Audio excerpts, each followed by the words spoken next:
Welcome to the Widowed Mom Podcast, episode 256, Widows Unfiltered, an interview with Wendy Alcanter. Welcome to the Widowed Mom Podcast, the only podcast that offers a proven process to help you work through your grief, to grow, evolve, and create a future you can truly look forward to. Here's your host, Master Certified Life Coach, Grief Expert, Widow, and Mom, Krista St-Germain. Hey there, welcome to another episode of the podcast. I've got a guest for you today. I want you to meet one of my longtime clients, Wendy. I'm not going to spend a lot of time introducing her because we get into all of that in the podcast, but it's been far too long since I've done a Widows Unfiltered interview. Just kind of fell off my radar. But I'm going to get back to doing them, and I hope you really enjoy my conversation with Wendy. It has been a true privilege, a joy, an honor to be part of her grief, to know her. You're going to love her, and I think you're going to get a lot out of this interview. So with that, let's jump in to my Widows Unfiltered interview with Wendy. Welcome, Wendy, to the podcast. I'm so glad to have you here. I'm so excited. Okay, so rather than me introducing you, let me have you introduce yourself to the audience. So just tell people who you are, a little bit about you, whatever you want to tell people. Well, my name is Wendy Alcanter, and I live in Houston, Texas, and I'm the mom of 3 kids. I have 2 daughters and a son. They are 16, 13, and 12. And I was a bilingual teacher for 15 years, and then I decided to become a doctor. So I became an ER doctor, started med school with a 2-year-old and a 3-month-old, and then had my son second year of med school. Graduated med school in 2014, and I married my husband in 2005 when I was still a teacher, and graduated from med school in 2014, and then residency 2017, and then COVID hit in 2019. So it's been a lot of fun. Oh, yeah, no kidding. Yeah, so I don't generally do things the easy way. It's been challenging, to say the least. Yeah, having small children and going through medical school and then having a baby while trying to do all of that, for sure. Yeah. Sounds like a kind of a crazy situation. Pregnant or breastfeeding 5 out of the 8 semesters. Oh my goodness. What made you want to switch careers? I had always wanted to be a doctor, and then I just kind of got derailed when I graduated from UT in 1994. I started teaching and I loved it, and it was fun, and I was dating and traveling and just enjoying life, and I loved it. And then, so I was happy, but I kind of maxed out in my teaching career. I'd gotten my master's degree, and I'd taught in public schools and private schools and charter schools, and ended up at the best private school in Houston. And I still kind of felt like I wanted something else. So just decided to try it one day, and it worked. Had you always planned? Too old. You thought you'd be too old? Yeah. Yeah. Had you always wanted to be an emergency room doctor? I wasn't sure what I would like. I mean, that always interested me. And I remember volunteering in the ER when I was in college, like at UT as just a regular undergrad. And then it was funny in med school, every rotation I did, I was like, I love it. I want to be an OB/GYN. And then I was like, I love it. I want to be a surgeon. I was like, I love it. I want to be a pediatrician.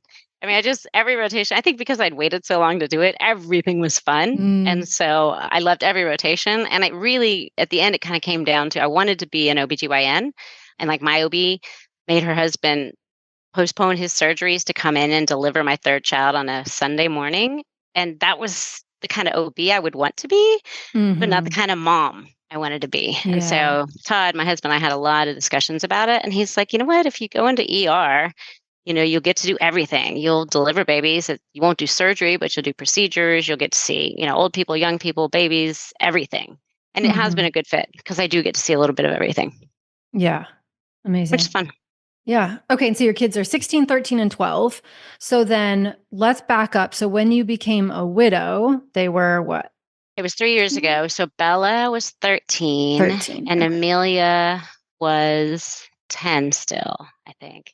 And then Mark had just turned 9. Should have been 9. Yep. Okay. Yeah. So tell us about that, whatever you're comfortable sharing, how you became a widow, all of what led you to here. Yes. No one ever anticipates being here in the special club. And I'm in sort of the extra special club, as you know. So our marriage had been difficult, and then I added all this extra stress. And So, we'd made it through all the hurdles, the med school, the residency, we'd paid off all the debt, we'd gotten the bigger house and had kind of finally sort of arrived. And Mhm. we're still struggling. So we did a ton of therapy, and I actually joined Sunny Smith's coaching group, the Empowering Women Physicians, and did coaching starting in January of 2021, and did a ton of coaching, ton of couples therapy, ton of individual therapy for him and for me. And ultimately, we decided to end the marriage. And so our last conversation was talking about, we wanted to proceed amicably. We're going to try and use a mediator and just keep it where, at the end of it all, we didn't give all the money to the lawyers and we didn't hate each other, and we could like sit down at a dinner to celebrate the kids' birthdays, and it Mhm. would all be okay. Still difficult, but okay, because we really did love each other. That was the hard thing. It was just, we couldn't make it work, and it was hard on the kids. And so that was our last conversation. And it was my niece's birthday in Austin. And so the kids and I drove to celebrate her birthday. And we were there all weekend. And the kids knew, and they were sad. And, I was trying to help them. And it was good being there. So we decided to stay an extra day. And I started reaching out to him. And he was not responding to me, which, he would do sometimes because he was angry. And then sometimes he wouldn't respond to the kids because, he would be busy doing a job or something. But as the day went by and he didn't respond to pictures of them and requests from them and calls from them, I got worried, and the panic just kind of grew. So I sent some friends in Houston to check on him, and he had killed himself. And they were the ones that told you while you were out of town? Yeah. I mean, Yeah. I pretty much had figured it out by then, I guess. I mean, I hoped for Mhm. not that, but I was terrified that that could be the worst case scenario, and it was. And Mhm. yeah, that phone call and then telling my oldest that night and the younger two the next day was the hardest thing I've ever Mm. done, ever. It Yeah. was awful. And this was right in the middle of COVID. No, this was, I mean, it had calmed down by then. Okay. This was March 2021. So Okay. it had Okay. settled and people were Yeah. doing things again and out Yeah. and about. So it wasn't the middle of COVID. Okay. Okay. Okay. So prior to Todd's death, what had you known about grief? What had your grief experiences been? What did you expect it was going to Not a be like? lot. Like I had lost my grandparents and that was sad. And my dad died of cancer in 2006. He made it to my wedding, but he had a trach and a peg, and like he got Mm. tired in the middle of the father-daughter dance and just walked off the dance floor. And we were like, okay, now what? And so, I remember the whole first year after he died, I was so sad, and it was just I didn't want to do things. And I remember playing a whole lot of solitaire on my computer. And Todd and I had just gotten married that October, and then he died that July. And so I remember sort of isolating, and I did probably a lot of buffering with solitaire and Mhm. didn't really deal with it. And I found some grief books from my mom about widows and gave them to Mm. her, thought I was being helpful, but I didn't know much. And that was probably the hardest thing I'd ever been through.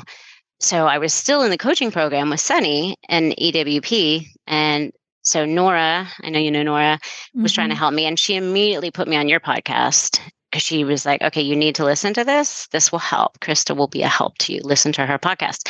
And Sunny, as you know, has a lot of knowledge and experience with suicide. And it was Yeah. ironic because one of the other female physicians in the group had just lost her sister to suicide, who was also a physician, just like the week before. And I remember being on a call at one of my slow sites and listening in and thinking, wow, this is really interesting. And just from a very academic, out on the outside peripheral perspective, learning about suicide. And then, the next week it just smacked me in the face. But I Mm. didn't know how to deal with it at all.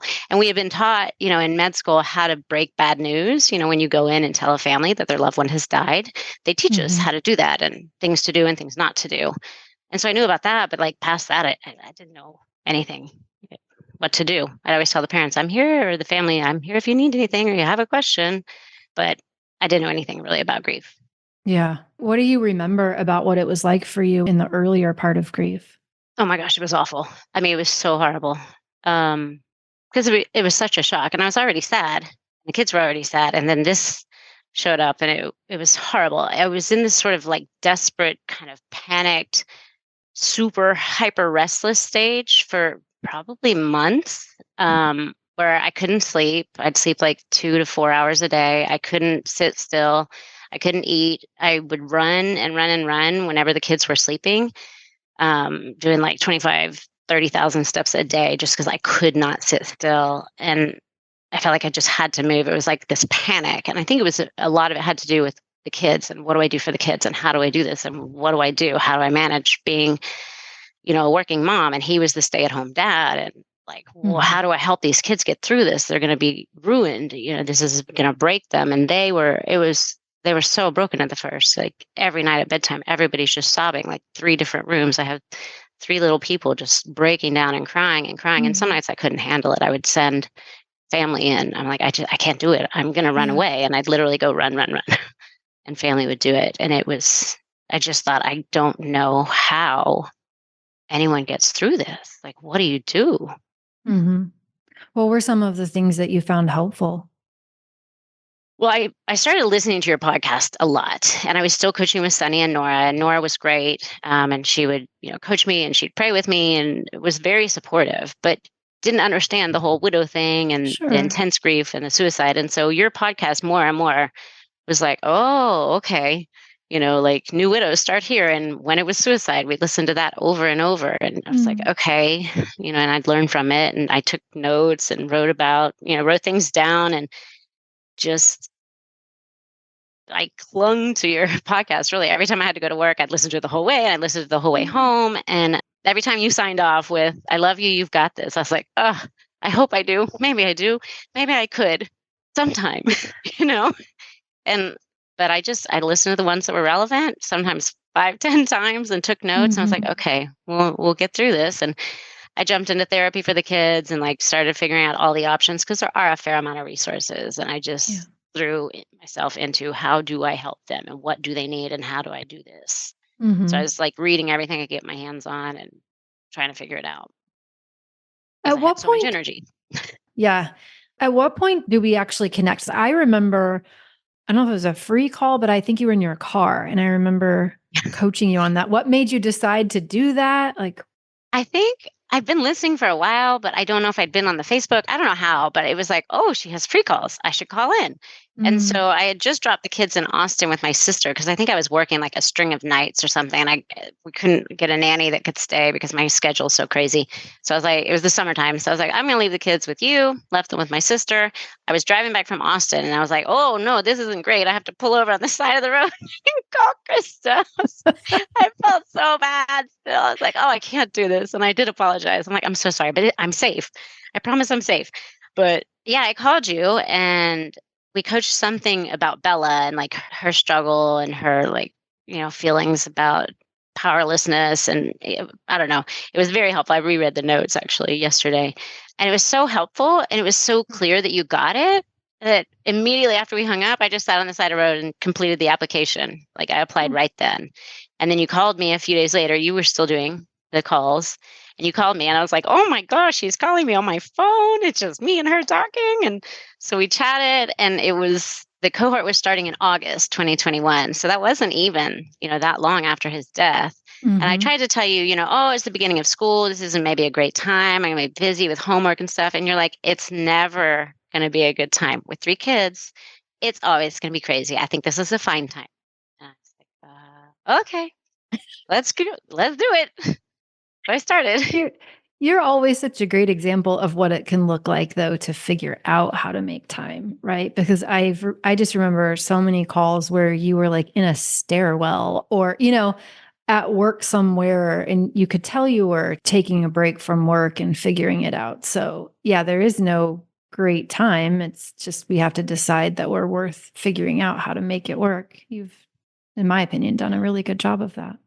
Yeah. And my mean inner critic, well, I still beat myself up. I didn't do the workbooks and I love workbooks, but I keep saying I'm going to get to them eventually.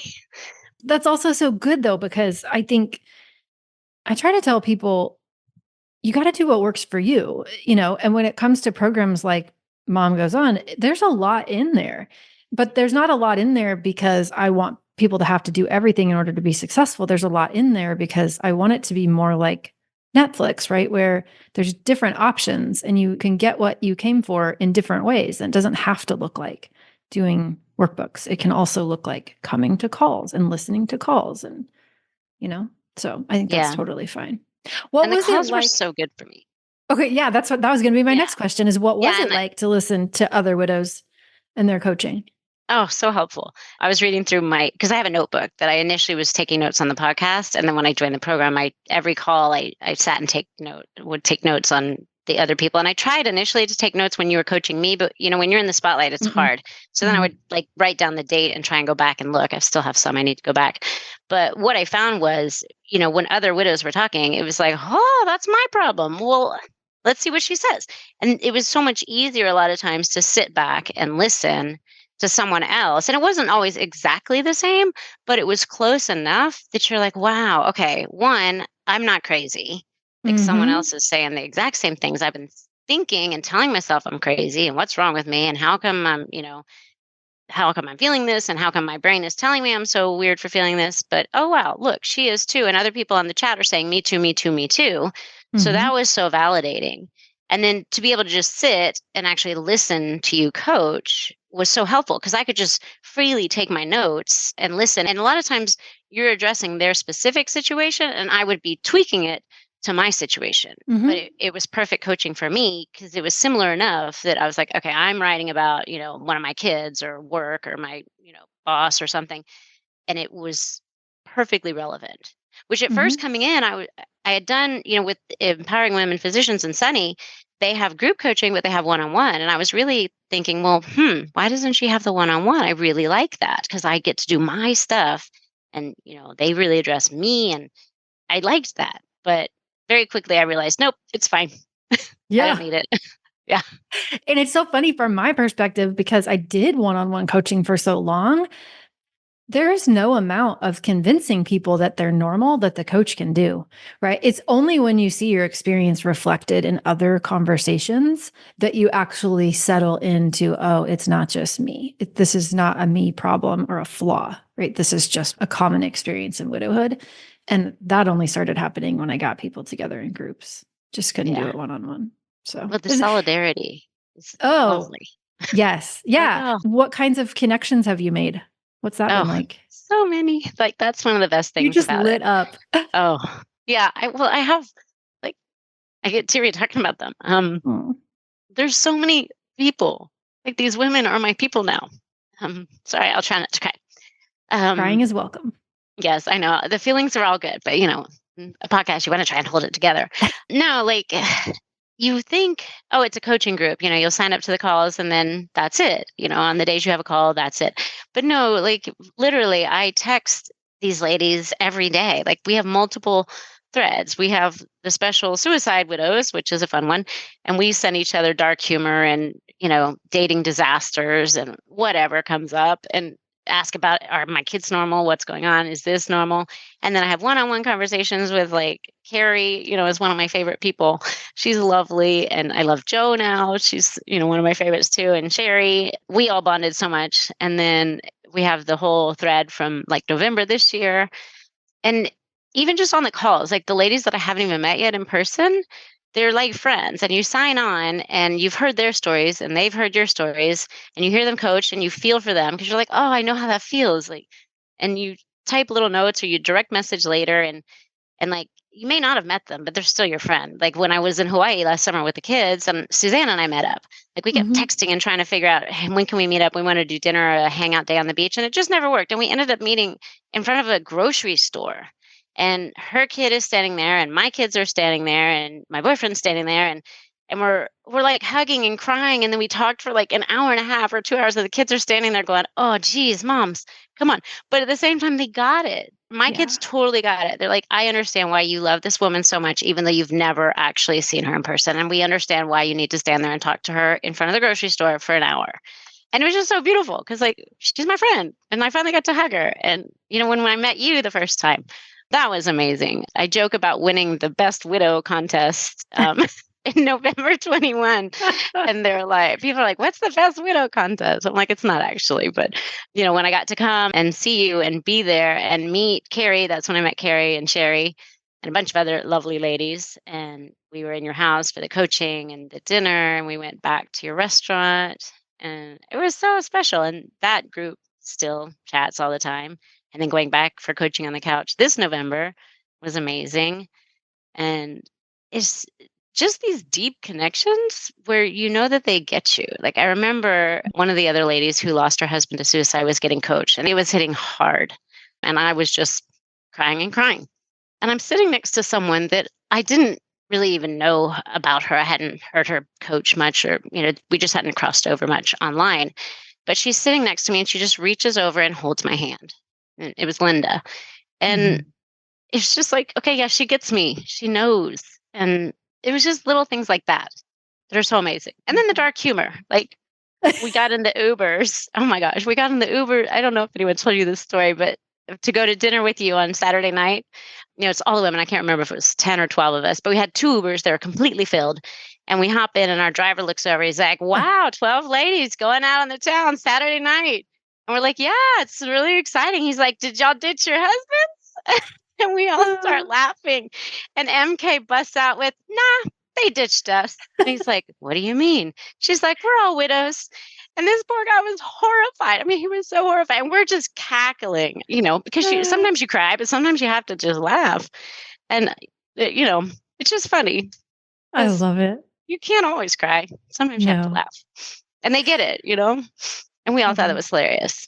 I love that for you. So, and just for other listeners too, Mom Goes On does not necessarily mean you get to come to my house, but sometimes I do special programs that Wendy has participated in where we have done in-person coaching and celebration events and such. So, but I love it.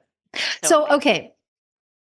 If you could go back, I always like asking people this. If you could go back, knowing what you know now, if you could go back to yourself in early grief, what would you tell her? What wisdom would you offer her? How would you encourage her? What would you say? Well, my inner critic is very harsh and mean. And so that's still a work in progress. I would tell myself to be kinder. And the biggest source, I think, of grief that I added to myself was the worry about the kids. Like they were so broken and their grief was so deep that I truly I didn't see how they would ever be okay. And it was just every day was such a struggle from the time they woke up, and I'd see it in their face when they'd wake up and they'd be happy, and then they'd realize and their face would crumple and they'd remember my dad's gone. And then just all day long, the reminders, and they'd see kids with their dads and just all the stuff, or just everything all day long. And then everybody sobbing at bedtime and feeling just so overwhelmed. And I thought, they're never going to be okay. And people kept telling me, like a close friend of mine, his sister-in-law was Sheryl Sandberg, and she called me and she talked to me for a while and explained, because her husband died suddenly. And she had two kids that were around the same age as my kids at the time. And she kept telling me, they're going to be okay. They'll be okay. And I thought, no, how can they be okay? And so I think I added a lot of grief or suffering to our grief because I was so worried about that. It may have kind of motivated me to really take action on getting them therapy and, pursuing the coaching and really getting all of that in place and putting tons of support for them. But I think it added to my suffering because I was so worried. And of course now, it's not perfect, but we're 3 years out and so much better. So much better. We just had the 3-year Deathiversary a couple weeks ago, Good Friday, actually. And I went back and I was rereading my notes yesterday, and you had coached me right before the first Deathiversary. And it was so awful. Like I was reading through what we were coaching on my notes and where the kids were and where I was. And I was just horrified. I'm like, I remember it being bad, but oh my goodness. And I'm like, okay, we have come a long way and they are okay. Not perfect. They're teenagers. We have our struggles and the angst, but they're going to be okay. And I wish I could have told myself that because I really spent a lot of worry. And worry pretends to be necessary, but it's not. I keep reminding myself of that too sometimes. Yes. Sage advice. Yeah.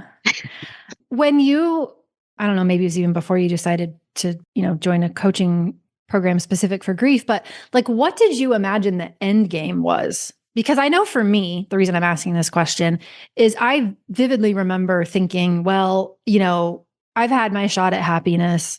I'm just going to live for the kids now, and I'm just going to make sure they're okay. And, I'll be okay. I'm probably never going to be really happy again, but I had my chance. So my goal was pretty mediocre.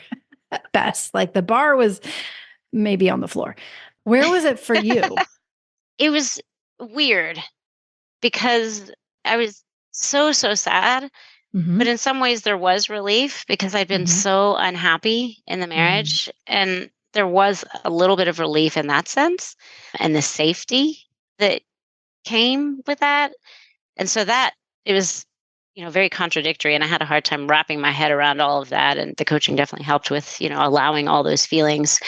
And I don't know what I was exactly looking to get. I just knew that you had what I needed.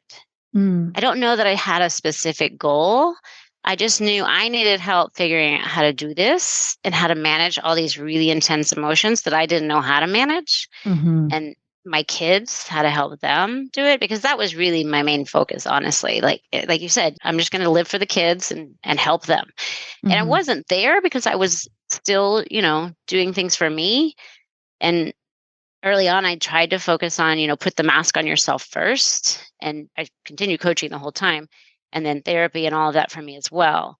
But I don't know that I had a specific goal. I just knew that listening to you on the podcast, you had what I needed, Mm-hmm. whatever it was. Okay. And it was more, I think it was a lot with the feelings was probably the reason I signed up. And that's what you started with, figuring out the feelings and learning to identify them and the 100 felt feelings and, the feelings wheel and just naming them all and learning that feelings aren't problems really helped. Because like when my kids would cry, I would be like, no, no, no, no, it's okay. Pat them. Oh, no, no, no, don't cry. Don't cry. It's okay. And now I'm like, heck, cry, scream, Let it punch out. the pillow. You want to cuss? Cuss if you need to cuss. I'm not going to get upset. You have these feelings. You need to honor them. Like, let them out, cry away. We learned that 2 liters against the wooden fence really help with anger. You just bang an Yes. empty 2 liter on the wooden Mm-hmm. fence. And so, like, learning all of that was so helpful. And I think I felt that I needed that, but I don't know that I had identified that specifically. Mm-hmm. That's awesome. It's always helpful for me to be reminded of how powerful the feelings work is. I know that it's important, but it's always so validating to hear it from other people too. Because sometimes I feel like because it's not necessarily met with a lot of enthusiasm when you've just had a whole lot of intense emotions, kind of the last thing that you want to look at again. But it's great to hear that that was Yeah, valuable for you. I resisted them a lot. I didn't want to do it a lot of times. Yeah. It's like, these feelings. Mm-hmm. But I look back at my felt feelings. I'm like, okay, yeah, I was learning. And now I get it. And it's useful. And the process wasn't done necessarily. Can't say I loved it, Yeah. but I realized the value early on. And so I committed to that. I don't think I got to 100. I keep saying All I'm going to right. finish that too. But Listen, you've come a long way. No matter how many numbers you counted, it doesn't really matter. So, what's life like now? What's changed? it's a lot better. I mean, there's still the hard days. Obviously, we just had the hard period, the lead up to the death anniversary, and then the actual death anniversary, and all the memories around that. And then Mm-hmm. remembering the early times is hard. That's one of the hardest times of the year. And then there's just random times that are hard, random things that just hit. And those feelings come the anger and the regret and the resentment and Mm-hmm. all those negative feelings, even though there's technically no negative, but the feelings that you kind of tend to want to resist. And so that all still comes up, but everybody's way healthier. We're all in a way better place because they know how to come to me for help. I know how to help them. We do a lot of tapping when things get really intense. And overall, I mean, we're doing okay. The grief is still there. You never like get over it, and the stages are not a real thing. But yeah, when it's hard, we do the dual process model. We're like, okay, let's work on this and talk about it and cry and really feel our feelings and now go play TikTok or, whatever, not play TikTok, but, Mm-hmm. screen out for a while and forget about it. And then we'll come back together and have family dinner and we'll talk about it again. And so when it's hard, we do it, but then there's a lot of times that it's not hard and it's lovely.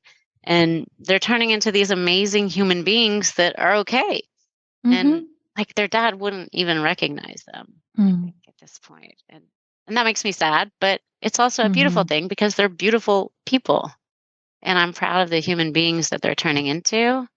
And I'm proud of the way that I'm able to show up for them. The death anniversary, I was really happy because I did a lot of coaching ahead of time and a lot of therapy ahead of time and thought through it all and had plans and had like contingency plans. And I ended up being way more sad than I expected to be, but I showed up exactly the way I wanted to for them. And I was really happy about that. And so to me, that was a huge success. Like, okay, yeah, we've come a long way. So if somebody's listening and they're like, what is she talking about? How do I do that for myself? Like, how do I prepare myself for a death anniversary? Can you kind of explain what helped you? And so maybe other people could leverage that? Yeah. So, I have all these ideas about how we're going to honor him because, I go back and forth between it's not something to celebrate, obviously. We're not celebrating their dad died. Yay. But it's an important day. And so we have to remember it. I remember that one of the first birthdays, I tried to ignore it and forget it because I was hoping they would forget it because I was working. And it totally backfired. It was a disaster. Bella realized at school because she had some memory on some electronic forum. And then one of Amelia's friends came up and hugged her and she's like, I'm so sorry. I'm thinking about you today. And she's like, why? She didn't even remember. And so that was horrifying. And then Mark realized 2 days later. I was like, okay, that doesn't work. Just ignoring it. We have to acknowledge it ahead of time. And then I have ways that I think, oh, we should do it this and we should do that. But I've learned that especially if you have younger kids and mine are all preteen, they have strong opinions. And so we, probably a month out, I started prepping them and saying, okay, we're coming up on the anniversary. Y'all need to think about what you want to do. You don't have school this year because it's Good Friday, so I don't have to take you out. You're not missing anything. But think about what you want to do. Do you want to stay here? Do you want to go to your aunt's house where we were when we found out? Do you want to just be home? Do you want to plant the garden? Because that's what we used to do with him. Do you want to go eat barbecue? Because that's what he likes. I just, planted seeds. I said, I don't think we should just ignore it. So we're going to acknowledge it, but think about what you want to do. And so we had a lot of conversations leading up to it, more one-on-one, me with each kid. And then I had all these ideas that through coaching and therapy, I wrote them all down. I had ideas of what I wanted to do, but also remembering that they're teenagers and they may just say, we don't want to do anything. And being okay with that. And when it came down to the garden, which is kind of the big thing that I like to do to honor him, the girls said, Mom, we don't want to do that. That's your thing. We don't want to. And so I was like, okay. And it made me really sad. And I was like, you know what? That's okay. They're communicating their feelings. They will honor him in a different way. Mark helped me go buy some dirt and plants. And then I went on and worked in the garden by myself and cried a little, but I was like, okay, this is what they need. This is what I need. And we do this. And so I think preparing myself mentally that it might not go the way I wanted it to and being okay with that and having lots of different ideas worked out well. Yeah. And dinner ended up not being what we had planned at all, but it ended up being something that we all felt like, oh yeah, this is a good way to remember him. And so it worked. I don't know. I also love that you said that you felt sad and then you let yourself feel sad. Yeah. I just right, sat that in they the didn't garden want to do it the way you wanted cried. to do it. And yeah. I think sometimes, at least this is what I thought in the beginning. I thought the goal was to get rid of undesirable emotions, like to think myself out of them, to just think and essentially think happy thoughts. And Yes. Toxic positivity. Bah. Yeah, that doesn't work. But letting ourselves be human and letting ourselves be okay in our humanness does work. So I love and that to have the and. I was really sad, but I was also happy because kids make me happy. And the next day, my boyfriend came and took me out on a really nice date, and I was happy. And it's okay. Yeah, the and. Yeah. Was there anything else that you had hoped we would talk about today? The dating is fun. Oh, yeah. That's always fun. Those are the fun coaching calls sometimes. Any pointers for the listeners? Everyone's going to have lots of opinions about that. So definitely, you have some good podcasts on that I listen to a lot. Yeah, everyone have lots of opinions on your dating, your kids and family and friends and everyone. So like your own reasons, know your reasons and have your own back on that. And, you can always stop and pivot. I pivoted, I repivoted. So, but knowing your reasons and having your own back there is very important. Yeah. And having fun. I mean, it is fun. And you are fun. Thank you. I can't imagine you not having fun. You're so lively and vivacious. Well, but remember, I had issues with fun. I didn't allow myself to have fun. I went back and you coached me on that. And you said, I think you have a lot of rules about having fun. And I realized that. And so I've kind of worked on that. I love it. The last time I saw you, you were in a taco costume. Yes, that's right. We were going to taco about it. How did that come to pass? Because you wear this with your kids, right? Right. No, Bella and I were shopping. It was sometime around Halloween, and we weren't shopping for that. She found it and put it on. She's a really funny person. She and I are so much alike, except for that I'm not really very funny at all. Like I try and tell a joke, I ruin it. And it's so funny because of how badly I ruin it. But she's actually a really, really funny person. And so I turn around, she's wearing this thing and sort of dancing around. And we both were hysterical in Target. Like we almost fell on the floor laughing. So we decided we just have to buy it and we'll like answer the door wearing the taco costume occasionally. So I was packing that night and like kind of stressed out. And, because I was rushing and it was late, I had to wake up early and fly and blah, do I have everything? And she walks out of my closet in the taco costume and I start laughing. I'm like, I should wear that and tell Krista, we're going to taco about it. And she's like, oh, you should. You should. Or maybe she suggested, I don't remember, but somewhere we decided we needed a taco about it. Totally unexpected and hilarious. And it's funny how we perceive ourselves so differently than others perceive us, right? Like, your rules about fun, to me, you are just so fun. And so it's interesting to see how we see ourselves differently sometimes, or have rules around how we're allowed to be. So well, Cruella tells me lots of things. Cruella, your inner critic. Yes. I love it. Yeah.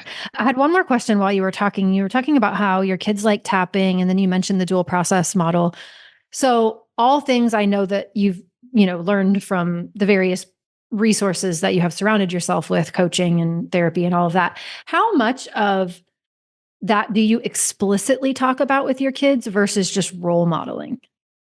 Probably a lot explicitly. Like we listen to your podcast in the car on road trips more earlier on, like not as much now, but every once in a while, if there's a really good one, I feel like would speak to them. We listen. And then Bella, for a while, I was paying her to listen to them and take notes because I thought it would be useful and I make suggestions, and she listened. And then the tapping, I've just found that it's very helpful. Like when they're really, really overwhelmed with emotions. And then to go to bed, like Mark loves it to go to bed. The bedtime one, I do. I have the tapping app or whatever it's called, tapping solution app. Yeah. And like I'm doing some challenges and I find things that are useful, and Amelia has it on her phone and likes the app. And so it's been more explicit, I think, probably. And because they've been in all this different therapy, like there's a trauma and grief center here in Houston that they've done therapy through. I think they speak kind of the same language. And so they've learned some of it that way.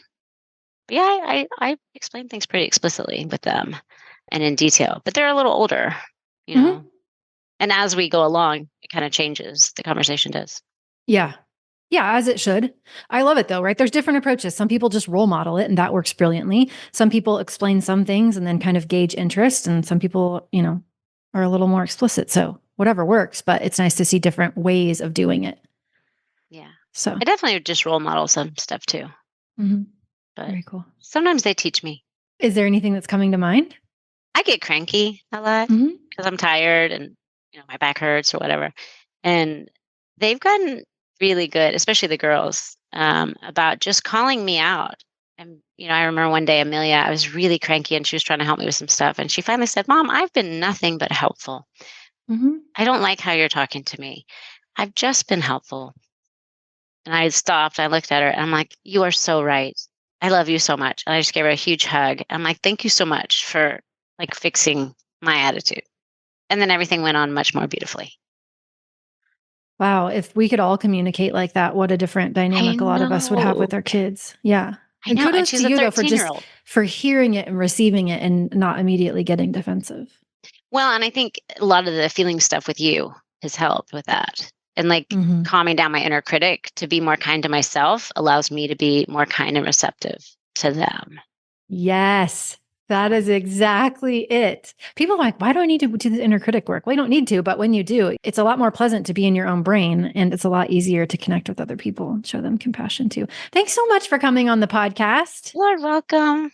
I'm so happy. If people want to connect with Wendy, so I know that this happens sometimes, you can email me first. Sometimes I ask for contact information, but I don't do that anymore. So people can email me if they want to connect with you. Okay. I'm on Facebook. Oh, there you go. Yeah. But you have a special name on Facebook. You don't use your I do. name. I have my like family name. They call me Wendita because I'm little and I'm like Hispanic on the inside. So it's Wendita Brooksy. Okay, cool. All right. I love it. I think I'm pretty easy to find. Okay. Well, thank you so much for telling your story. I much appreciate it. I love you. I think you're amazing. Thank you. I love you too. And we both got this. We both got this. I'll talk to you soon. Okay. All right. Bye. If you like what you've been hearing on this podcast and want to create a future you can truly get excited about even after the loss of your spouse, I invite you to join my Mom Goes On coaching program. It's small group coaching just for widowed moms like you, where I'll help you figure out what's holding you back and give you the tools and support you need so you can move forward with confidence. Please don't settle for a new normal that's less than what you deserve. Go to coachingwithkrista.com and click Work With Me for details and next steps. I can't wait to meet you.